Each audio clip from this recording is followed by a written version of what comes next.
Nanone tubahaye ikaze bakunzi b'umurongo wa HD Global Media, ni umwanya makuru mu kinyarwanda, na makuru agezweho mu Rwanda ndetse no hirya no hino ku isi.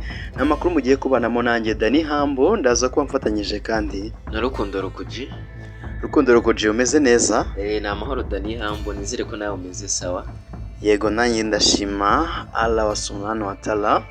Ubwo rero tungere tuguha ikaze mu makuru. Ndibaza ejo wari wagiye mu mikino? Nibyo nawe ndagaruka mu mikino. Ubwo rero Dani Hambo, reka duhite turebera hamwe ingingo z'ingenzi tuza kwibandaho muri aya makuru. Turaza kubabwira ko Perezida Doumbouya wa Guinea Conakry arasura u Rwanda kuri uyu wa kane. Naho kandi turaza kuvaho ngaho tubabwire ko i Doha u Rwanda na Congo byemeye gukemura amakimbirane nta gukerererwa. Hanyuma turerekeza kandi mu karere k'ibiyaga bigari, tubabwire ko inyandiko zirega Joseph Kabila kugambanira igihugu zashyikirijwe Sena. Nitujya hanze Afurika ho turababwira ko Elon Musk yahombye 25% by'umutungo we kubera uruhare agira muri politiki ya Trump. Turaza no kubabwira ko kandi Trump yirukanye umugabo wa Kamala Harris. Aya makuru nandi yose tutababwiye mu buryo bw'icamake, turaje mu kanya gato tuyarambure. HD Global Media. Dani Hambo, reka duhere kuri iyi nkuru ivuga ko ishyirahamwe ry'urugaga rw'abaganga b'inzobere mu kuvura indwara z'abagore mu Rwanda RSOG ku bufatanye na Minisiteri y'Ubuzima ryatanze imodoka 10 ku bitaro 10 bibarizwa mu cyiciro cy'ibyo ku rwego rwa kabiri byigisha bisanzwe bifitanye imikoranire n'iryo shyirahamwe. Ni igikorwa cyabaye kuwa 30 Mata 2025 ku cyicaro gikuru cy'urwo rwego giherereye ku Kacyiru. Ibitaro byahawe imodoka ni ibya Nyamata, Kirehe, Gisenyi, Kabgayi, Nyagatare, Kibogora, Ruhengeri, Rwamagana, Byumba ndetse na Kibagabaga. Umuyobozi mukuru wa RSOG Dr. Ndicunguye Migambi Victor yavuze ko batanze izo modoka mu rwego rwo gufasha ibitaro kwihutisha serivisi zijyanye no kwita ku bagore bagana ibyo bitaro ndetse no gufasha abaganga gukomeza kuzuza inshingano zabo neza. Yavuze ko kimwe mu bintu by'ingenzi izi modoka zizakemura ari ukorohereza abaganga bakora ingendo zitandukanye bagiye mu mahugurwa mu rwego rwo kongera umubare w'abaganga b'inzobere bita ku bagore. Yakomeje avuga ko nk'uko biri muri gahunda ya leta yo kongera umubare w'abaganga, aho yihaye intego ko umubare w'abaganga bahari ugomba kuzikuba inshuro enye mu cyiswe 4x4 bitarenze mu mwaka 2027 mu rwego rwo gukemura ibibazo by'abaganga bake bari mu gihugu. Yasobanuye ko kugira ngo serivisi z'ubuvuzi zigende neza hadakenewe kongera abaganga gusa, ahubwo ko bijyana n'ibikoresho bitandukanye bakoresha umunsi ku wundi.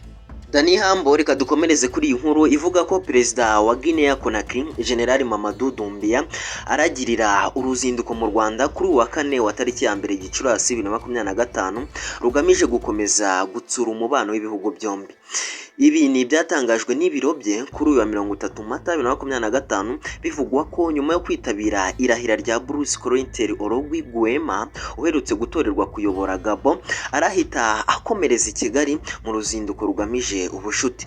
General Mamadou Doumbouya yaherukaga mu Rwanda muri Kanama umwaka ushize wa 2024 mu irahira rya Perezida wa Repubulika Paul Kagame, mu gihe kwa 25 Mata umwaka ushize n'ubundi nabwo yari yagiriye uruzinduko mu Rwanda rwari rugamije kurushaho gushimangira umubano w'ibihugu byombi. Icyo gihe General Mamadou Doumbouya yashimiye Perezida Kagame ku cyizere yagiriye igihugu cye n'ubuyobozi bwacyo, avuga ko azakora ibishoboka byose umubano w'ibihugu byombi ugakomeza gutera imbere.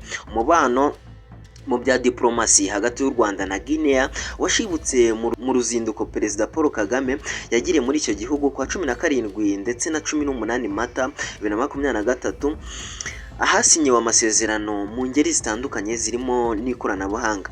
Mu Kwakira 2023 nibwo Guinea Conakry yatangaje ko yafunguye ambasade yayo i Kigali nyuma y'amezi 3 Suleiman Savane agenwe nka ambasaderi wa mbere w'icyo gihugu mu Rwanda. Muri Gicurasi 2024 Perezida Kagame nawe yagiriye urundi ruzinduko muri Guinea Conakry rwabaye urwa kabiri yagiriye muri icyo gihugu kuva General Mamadou Doumbouya yafata ubutegetsi. Icyo gihe Perezida Doumbia yashimiye Kagame ku bw'imiyoborere myiza yahinduye isura y'u Rwanda rwanyuze mu bihe by'umwijima ruba igihugu gitekanye cy'intangarugero ku ruhando mpuzamahanga. Doumbia ashingiye ku muvuduko w'iterambere u Rwanda ruriho n'imiyoborere myiza rufite, agaragaza ko ari umufatanyabikorwa w'icyitegererezo kandi buri gihugu cyakwifuza. Ubwo yaherukaga mu Rwanda, General Doumbia yashimiye Perezida Kagame agira ati uri umwe mu baperezida bateye intambwe baze iwacu, mwatugiriye icyizere kandi nizeye ko mutibeshye. Abaturage ba Guinea hamwe na guverinoma tuzakora ibishoboka byose dushimangire ubutwererane bwacu mu nzego z'ihererekanyamakuru, ibikorwa remezo n'ubwikorezi.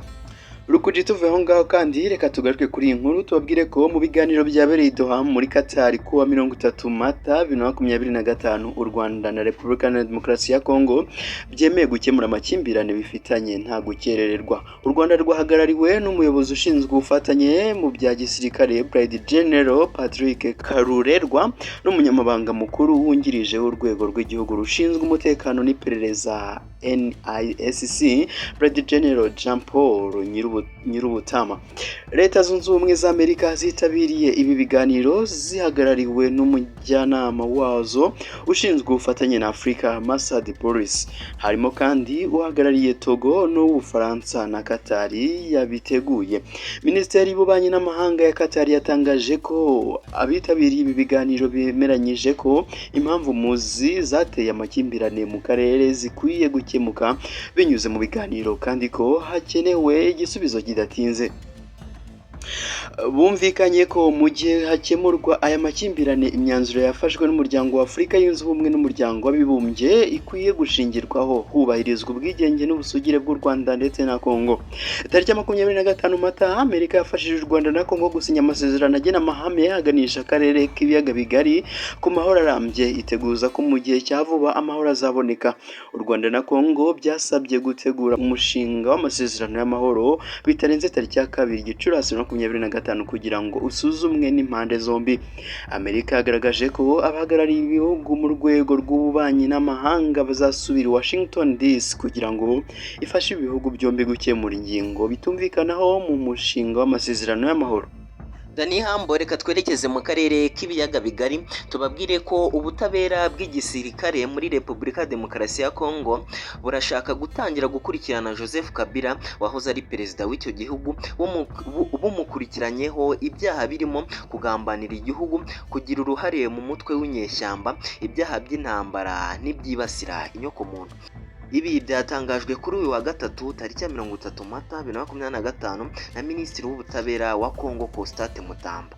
Constate Mutamba yagize ati nje kubabwira ko umugenzuzi mukuru w'igisirikare cya leta ya Repubulika Demokarasi ya Kongo ko kuwa 30 Mata 2025 yashyikirije ibiro bya Sena inyandiko ikubiyemo ibirego bisaba ko Joseph Kabila yakurikiranwa ariko kandi agakurirwaho ubudahangarwa kubera uruhare mu mutwe w'inyeshyamba, ibyaha by'intambara n'ibyibasiye inyokomuntu. Kuri Mutamba asanga ubutabera bwa Kongo bwakurikirana Joseph Kabila nk'umusenateri ubuzima bwe bwose atari nk'uwahoze ari umukuru w'igihugu hakurikijwe ingingo y'104, 107 n'153 mu itegeko nshinga. Joseph Kabila Kabange wahoze ari perezida wa Repubulika ya Demokarasi ya Kongo hagati ya 2001 na 2019, muri 2020 yabaye umusenateri nyuma yo kuva ku butegetsi. Joseph Kabila ni umwe mu bantu bafite ijambo rikomeye muri politika ya Repubulika ya Demokarasi ya Kongo, akagirayo n'abamushyigikiye benshi. Kugaruka muri Repubulika ya Demokarasi ya Kongo nk'igihugu cye kwateje impaka ku butegetsi bwa Perezida Felix Tshisekedi ndetse butangira gushaka uko bwatangira kumukurikirana bamurega gukorana n'umutwe wa AFCM 23 urwanya leta iriho. Naro kujitwerekeza hanze y'u Rwanda tubabwire ko umuherwe Elon Musk akaba na nyiri sosiyete ya Tesla ikora imodoka zikoresha amashanyarazi yahombye miliyari 113 z'amadolari, no kuvuga 25% by'umutungo rusange we kuva Perezida Donald Trump yatangira manda ye ya kabiri muri Mutarama 2025. Nicyo gihombo hanini cyatewe nuko imigabane ya Tesla yataye agaciro ku rugero rwa 33% kubera imyigaragambyo yabibasiye imodoka zayo kuva muri Mutarama 2025. Bloomberg yatangaje ko mu mezi atatu ya mbere ya 2025 aribwo Tesla yinjije amafaranga make cyane ugereranyije n'iri myaka yabanje. Musk uyoboye iki kigo gishinzwe kunoza imikorere ya leta Doge yari yasezeranyije ko azagaruza miliyari 200 nibura z'amadolari zakoreshwaga nabi, ariko mu bimaze guhagarikwa ahagarujwe miliyari 160 z'amadolari. Mu kiganiro aherutse kugirana n'itangazamakuru yavuze ko igihe amaze muri guverinoma cyamugizeho ingaruka ndetse ko agiye kukigabanya. Ako Musk yarashyigikiye politike za Trump byagize ingaruka ku isura ye. Ubu 54% by'abanyamerika ntibamushyigikiye, nyamara muri Gashyantare 2025 bari munsi ya 50%. Dani Hambo, reka dusoreze kuri iyi nkuru ivuga ko Perezida Donald Trump ukomeje gucisha umweyo mu bayobozi batandukanye muri guverinoma y'ibigo bya leta yirukanye Doug Emhoff, umugabo wa Kamala Harris wahoze ari visi perezida. Kwa 29 Mata 2025 ubutegetsi bwa Perezida Trump bwatangaje ko bwirukanye Doug Emhoff n'abandi bantu bashyizwe na Joe Biden mu nama y'ubutegetsi y'urwego rushinzwe inzu ndangamurage ya Amerika y'abazize jenoside yakorewe abayahudi. Nkuko CNN yabitangaje, amakuru yizewe avuga ko abo birukanywe barimo Ron Kieran wahoze ari umuyobozi mukuru mu biro bya perezida, hakaza Susan Rice wabaye umujyanama wa Biden, Anthony Bernard Jennifer ndetse n'uwitwa Karen hamwe na Doug Emhoff. Marie Sounds ukorera mu biro bya perezida bishinzwe abakozi niwe wandikiye bamwe muri aba bayobozi abamenyesha ko birukanywe. Umugabo wa Kamala Harris uri mu birukanywe yahise asohora itangazo agaragaza ko atishimiye iki cyemezo. Yagize ati, bambwiye ko nkuwe mu rutonde rw'abagize inama y'igihugu y'inzu ndangamurage y'abazize jenoside yakorewe abayahudi. Ndashaka kubivugaho neza, kwibuka jenoside no kwigisha ibyayo ntibikwiye gukoreshwa mu bya politike. Gukoresha amateka mabi nk'aya nk'intwaro ya politike ni ibintu bibi kandi no gutesha agaciro urwibutso rw'abayahudi miliyoni 6 bishwe n'abanazi. Iyo nzu yubatswe ngo ibibuke. Yongeyeho ko nubwo yirukanywe azakomeza guharanira kurwanya urwango, cyane cyane urugirirwa abayahudi no kwigisha amateka ya jenoside yakorewe abayahudi. Ni mu gihe umuvugizi wa White House Caroline Leavitt yavuze ko Perezida Donald Trump ateganya gushyiraho abandi bantu bashya bazubaha urwibutso rw'abazize jenoside kandi banashyigikira leta ya Israel byimaze. Doug Emhoff yashyizwe muri iyi nama y'ubutegetsi muri 2023 ku butegetsi bwa Joe Biden. HD Global Media. Rukuji twanzure. Yego Dani Hambo, reka amakuru yo kuri uyu munsi tuyasoreze ahangaha. Dushimire abakunzi b'uyu murongo wa YouTube twabanye muri aya makuru. Ubwo ngubwo bagomeze kugira ibihe byiza. Ubwo nawe Dani nagushimira abakoze. Ndagushimiye cyane Rukuji. Ubwo ngubwo abakunzi bacu bagomeze babane natwe.